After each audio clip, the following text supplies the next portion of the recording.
আমরা এবার শুরু করেছি।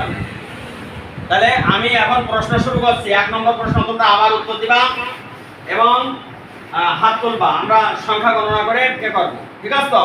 তাহলে প্রথম প্রশ্ন, খাওয়ার আগে এবং টয়লেট ব্যবহারের পরে আপনি কিভাবে হাত ধুবেন? তোয়ালে দিয়ে হাত মুছে, পানি দিয়ে হাত ধোয়া, সাবান ও পানি দিয়ে হাত ধোয়া? সাবান ও পানি দিয়ে ধোয়া। তাহলে এই প্রশ্নের সঙ্গে তোমরা সবাই একমত এই উত্তরের সঙ্গে।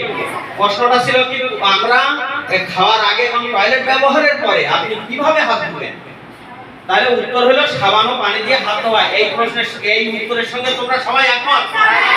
এই প্রশ্নটা মানে এই উত্তরটা মেনে নিতে পারছিস না এমন কেউ আছে নাই? নেই, তাই তো? তাহলে আমি তোমাদের 33 জনকে ওই গয়ের পক্ষে রাখবো, তাই তো? তো তোমরা সবাই ওই উত্তরটা সাপোর্ট করেছো। আচ্ছা, ধন্যবাদ।